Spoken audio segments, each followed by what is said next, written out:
Hello and welcome to DPR, the Petroleum Industry Regulator.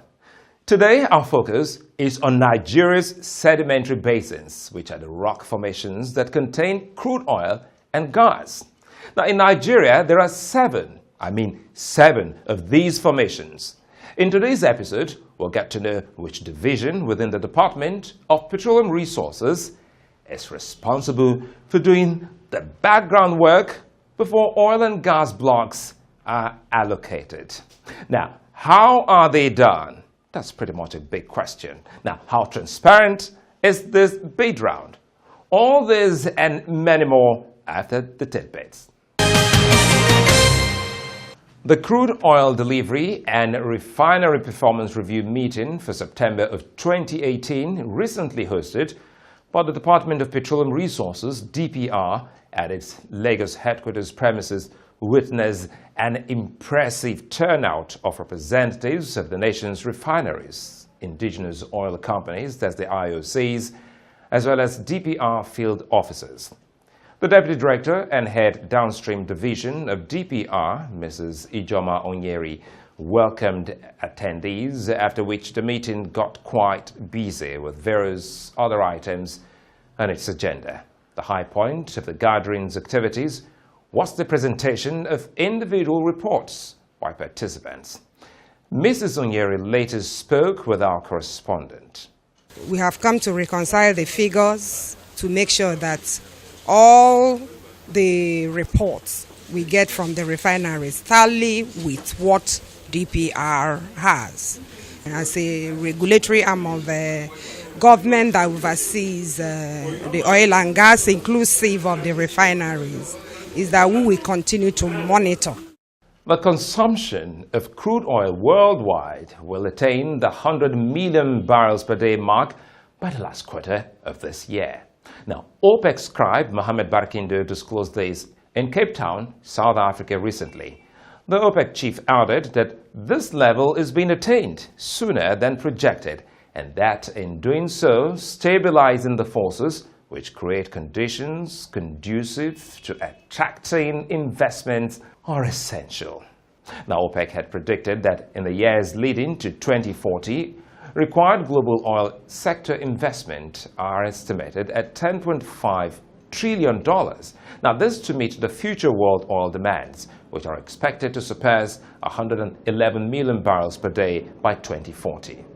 But with the daily consumption accelerating to 100 million barrels per day by fourth quarter of 2018, and with U.S. sanctions staring Iran in the face, OPEC seems challenged to work hard to protect the country from the possibility of losing its market share by keeping up adequate supplies.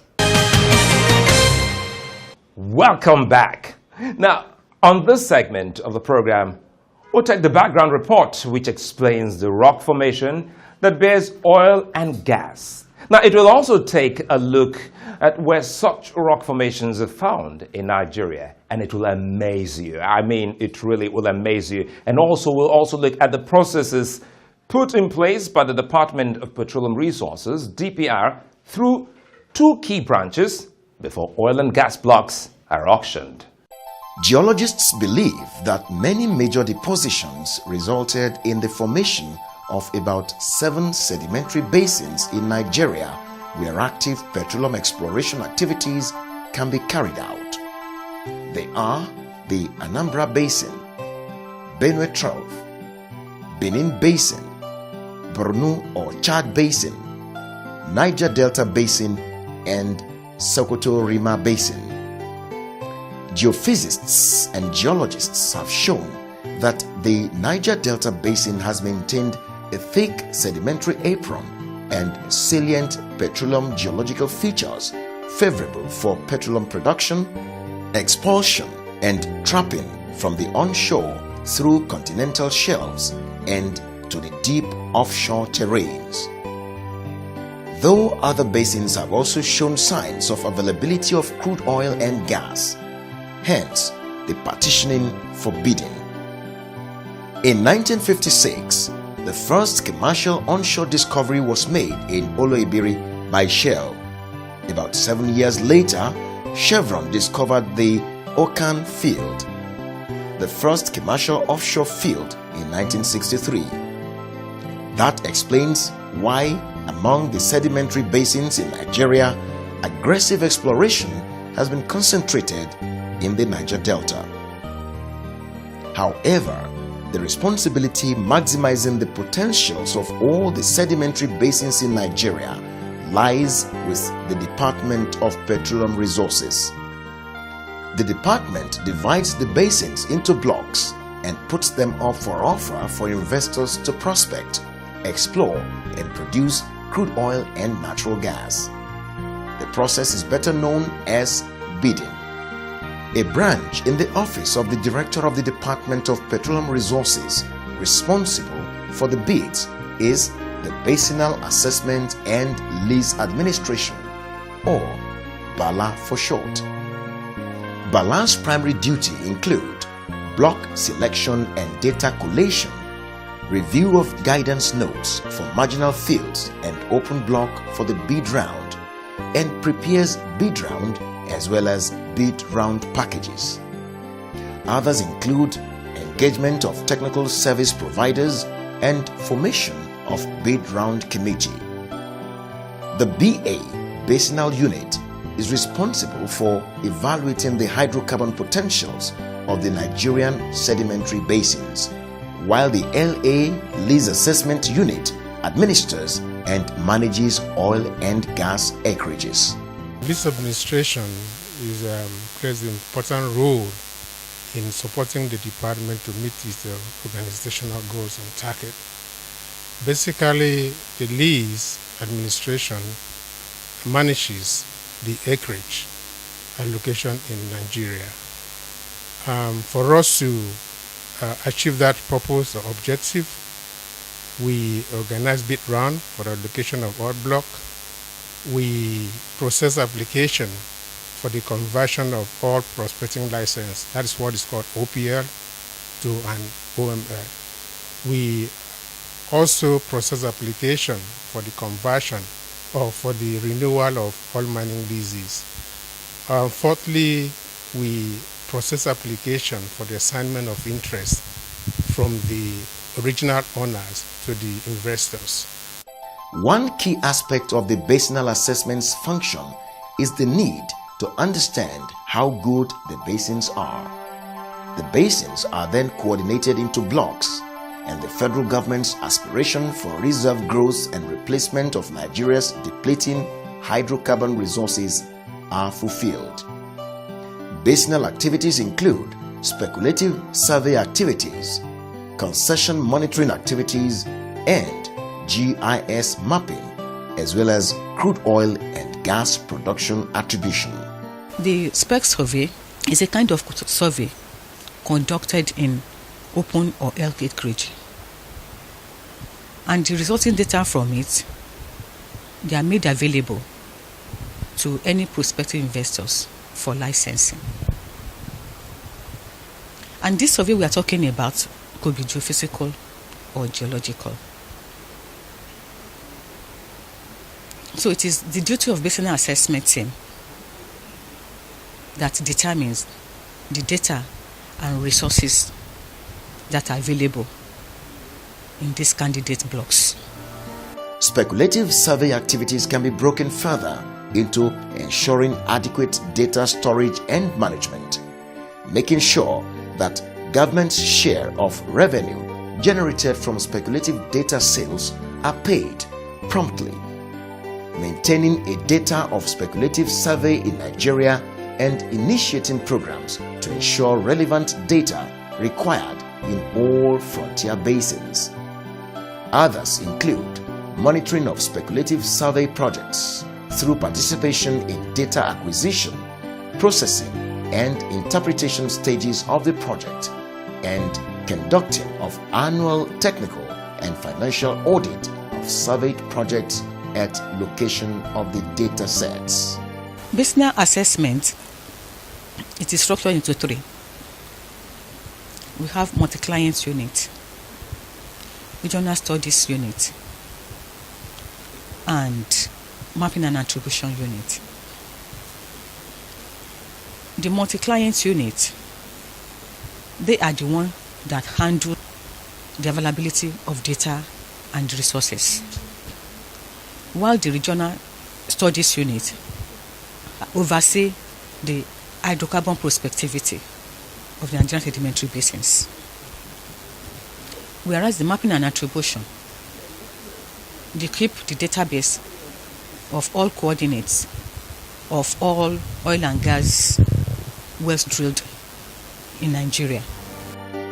Basinal assessment is also responsible for in-house digitalization of Nigerian concession map, making them available to interested parties, handling of Nigeria's cross-border treaties with neighboring countries, and submission of contract surveys on re-coordinated and relinquished blocks.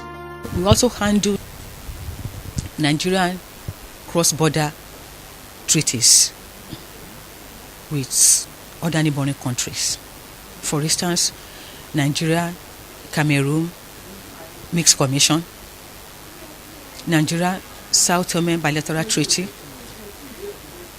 and Nigerian Equatorial Guinea bilateral treaty.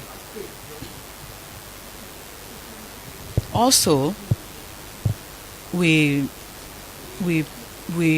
provide information when it comes to mapping.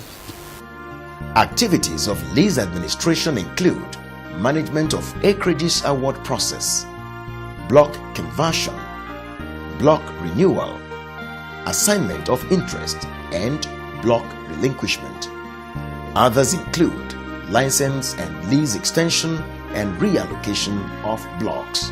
Bid round is a process of allocating the open blocks, to the investors. It's not done on a regular basis. The process means, we have to identify the open blocks. We have to, prepare the data, that the available data in those blocks. We have to inform the investors that the government is going to organize the bid round. In the process of delineation and allocation of oil and gas blocks in all basins in the country, basinal assessment and lease administration play crucial roles in all the efforts to increase Nigeria's oil and gas reserve. Welcome back. I'll be handing you over to Antonia Amusu for a chart. Now, this chat is with the Deputy Director and Head BALA branch for more on the Nigerian sedimentary basins and what it takes to award oil and gas blocks. Today, we'll be meeting the Deputy Director and Head Basinal Assessment Lease Administration in the Department of Petroleum Resources, and in the person of Mr. Sani Hassan. Mr. Hassan, you are most welcome to this segment of the program. Thank you very much, madam. We'd like to start by asking you, when we talk of Basinal Assessment and Lease Administration, what are we talking about? Look at the name. It's in two sections, Basinal Assessment and Lease Administration. There are two functions put together in one. In the basinal assessment, what we do is we assess the basins in Nigeria where hydrocarbon occurs, oil and gas occurs. That's one function of the department. They will look at all the basins like Chad Basin, Niger Delta Basin, Sokoto Basin, Dahomey Basin, where possibly oil and gas will occur. It's our duty to go there, assess those basins, carve out oil blocks in those basins, and get it ready for a bid process. The other unit too, you hear lease administration. We manage the lease or the license in the oil blocks. That's what we do. After assessing those basins, carve out the oil blocks. So if government is ready, they will give us the go-ahead to prepare for bid round. So it is those blocks from the basins that we put on offer for investors to come and bid, and then occur oil blocks. So these are also part of the listing. Then other things we do after in managing the oil lease, we do what we call conversion of an oil prospecting license to an oil mining license. We also manage the administration of the oil block itself. So from what you have explained to us, what is the situation now in terms of your assessment and finding new blocks and allocating them. Where are we today? We are all over the country. That's basically. We have, first of all, the Niger Delta is a well-developed basin. That's where most of our production, almost all the production come from, is we call it well-developed basins. So what we do now, we go to what we call inland basins, like the Chad Basin, the Sokoto Basin, the Anambra Basin, Dahomey around Lagos, and other areas. So that's where we are now, looking for possible hydrocarbon occurrence in such basins. Currently, we are working with the NNPC, a branch of NNPC that's called Frontier Exploration Services, FES. So my staff are with them, they work with them, and they give a weekly report, monthly report on progress of the assessment of those basins. Yes, basically what they do, they acquire what we call seismic data. It is that data that we interpret that can give us the possibility of hydrocarbon occurrence in those basins.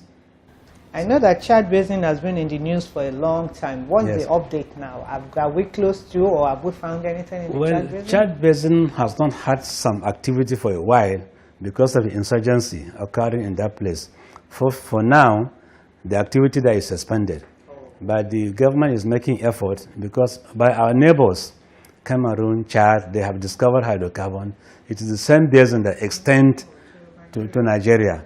So we believe that deeper search could also give us some hydrocarbon there. Can you explain to us the difference between the open acreage and the ones carried out by individuals when we talk of exploration and production of companies? Yeah. What we mean by open acreage is those acreages or blocks that have not been allocated to anybody. We have some of them. Like if we do the basin assessment, we carve out block. It's not allocated until a bid round has been conducted. Then somebody bid and then win the bid. So those that are not allocated is what we call open block. So we go out there. This is just an understanding between some investors and the government. We call them and say, okay, they have the machinery to do the search, the seismic acquisition. We say, okay, let's give you a contract. Go and acquire data for us within a particular area. It's between we and them, no any investor there. Their own duty is to acquire the data. So when you say you said there are already some of these acreages that they have worked on and they are there, when open, waiting for government to give approval for you to now. When do we have any of these things put out for people to bid on? Well, you know, certain things is beyond our level too. Because actually our own is to be ready, have those blocks ready. The moment government feel that they need to increase reserves, increase production, increase investment, they will give us a go ahead. Okay, DPR, go ahead and organize a bid round for this number of blocks and then put it into the open market for people to bid. So we are just waiting for that bill to be. Is it possible to know how many of these acreages are waiting for government to give approval for you to now open bids on? Well, for county, when we have a lot, over 200 blocks now available in Nigeria. But government will not put all. They will actually, okay, put 20. You know, future generation to need to have something. So government, and you know, we also have another issue too, because we are in OPEC. Okay. So yes. In OPEC gives you production output. Yes, cap. Okay. So we are also looking at that because you don't want to give something that you cannot produce. So that's part of what is guiding the decision. Yeah, we know that exploration, a lot of it, like you have already mentioned, is concentrated in the Niger Delta area. What are you doing to encourage and carry out more search, so to say, in other places? Actually, we are doing a lot, in fact, more than a lot. Currently, we are active in Benue Trough, around Benue, Gombe area. We are also active, as I mentioned, in the Chad Basin, even not because of the insurgency. Yeah, so the team is like in Benue now, in Bauchi, in Gombe, right now, acquiring data for, as I say, carving out blocks. For all this, all part of the exploration. We also have few activity around Dahomey where Lagos is. We have the first discovery in Lagos by a company called Yinka Falawe. They are producing right now. And there are a lot of blocks actually around them There are some are open, some are allocated. They are also coming for exploration.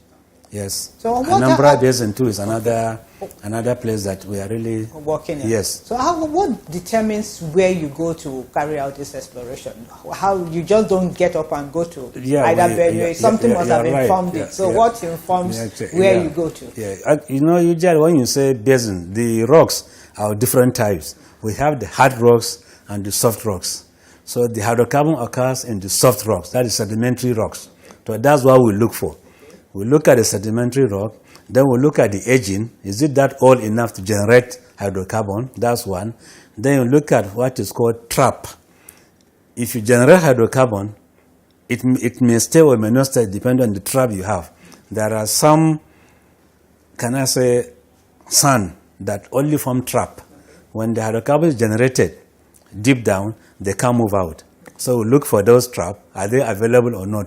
Okay, even if you have the sand, you have the hydrocarbon. If you don't have the trap, you're wasting your time. It won't stay. It will generate here and then move to another place. So you have to follow the trap. This is why am I going to get the trap? That's why the data acquisition is over a regional area. So we're looking for the trap and for the sedimentary basins too. So if I'm to understand you, because you haven't given me the answer I'm looking for, do you from this office just decide that I'm going to Benue? Or there are certain things you would have seen that you make you say, oh, okay, Benue is a likely place that we can find so and so and so and so? Yeah, because researches have been done years back, yes, on all these basins. Okay. So we already have, literatures on those basins, their age, possibility of occurring of hydrocarbon, possibility of occurring of traps, and all this. That has been done before. Okay, so it's based on that you now decide where yes, to go. we go for it. Yes. So though you said the oil bulk, the bid for oil blocks is left for government to decide. Yes. But when government does decide, what is the process for putting up these blocks for bid? Okay, the first thing is, if government give us a go ahead, we do a guideline. First of all, the process to go. Then the first thing we do is we advertise those blocks in the newspapers, TV, website, worldwide, because the bidders are coming all over the world. So we must make sure that we have reached in terms of media advert. Secondly, we do what we call interaction. We call it roadmap. Yes, we go to roadshow. We go to a lot of some countries. London, Houston, I think the next one I think we're going to like Dubai, Asia. We do a roadshow. So, but before we go, we do advert. So once we go for the roadshow, investors come. So we give them a brief on each of the block, what we think the block could have, and what is possible signature bonus we are looking at. So investors will also look at it, have interest, and from there, we give them the debt and the process, and we roll out the guideline. After that, we give them forms to fill. That form mostly has to do with the company. If you are bidding, give us your details. Who are you? What's your technical capability? What is the financial capability? How are you going to raise the money? What is the plan do you have for this field or block? So all this come in the advert that we do. Yes. So it's really an open, competitive bidding. Yes. Thank you very much, Mr. Hassan, for talking to us. And Mr. Hassan, again, is the Deputy Director and Head, Basal Assessment and Lease Administration Unit of the Department of DPR. Thank you so much for your time, sir. Thank you, madam. This is a special announcement from the Department of Petroleum Resources. Gas is safe. Gas cylinders are to be kept outside. If you're buying LPG cylinder, look for NIS number on the cylinder. Exchange of gas cylinders with retailers during purchase is best practice instead of refilling from another cylinder. Buy gas from certified LPG plant. Repairing faulty gas cylinders is unsafe. For more information, visit the nearest DPR office or our website www.dpr.gov.ng.